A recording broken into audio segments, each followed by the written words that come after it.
Okay, y'all, so we're gonna take out some old wooden windows and replace them with some aluminum ones, and we're gonna walk through the steps to do that. So all of these windows along the side are gonna have a stop that looks like this. It's gonna be on this side, it's gonna be on that side. You can see I've already removed that one. I've already removed this one. But what you wanna do is you wanna take this one and that one, and you wanna pull them off. And that'll start to get this piece loose. I've got it held in there by screws so I can show you the rest of that.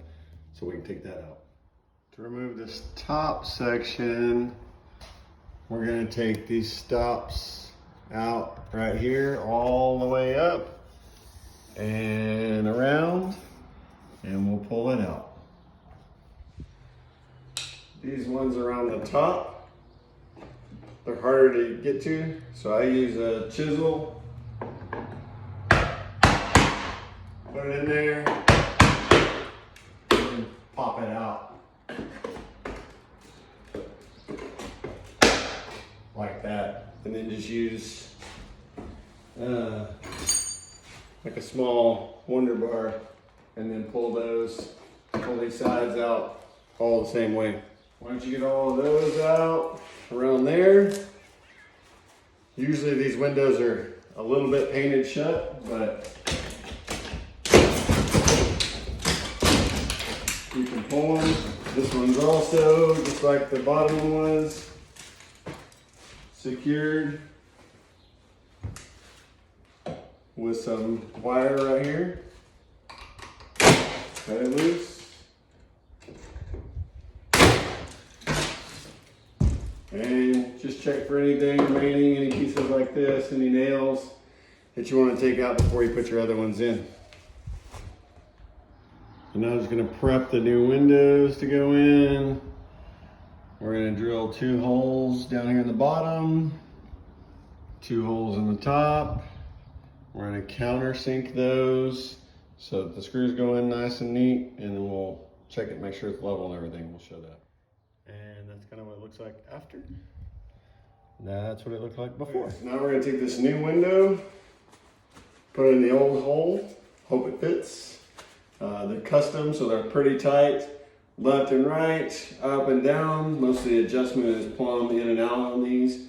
Had to make a couple adjustments. There was a piece of that fin that we removed that we left a little long, so we had to take that out.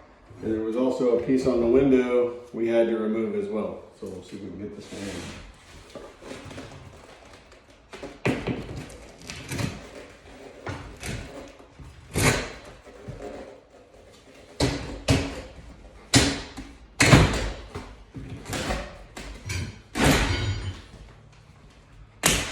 So first thing I like to do is check that it's level this way, check it a couple spots, it's good, and then we'll check plumb this way,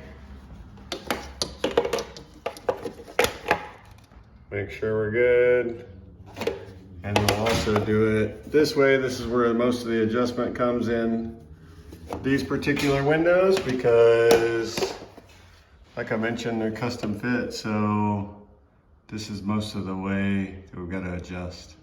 So it looks good. We'll screw the screws in, but I won't put them in all the way tightened down. Check to make sure the window opens and shuts good. Looks good. Locks. That's what I'm supposed to do. We'll recheck level and plumb before we tighten it down, make any adjustments that we need to. And we'll call this one good, and then we'll come back and trim it back out, weatherproof it and everything else.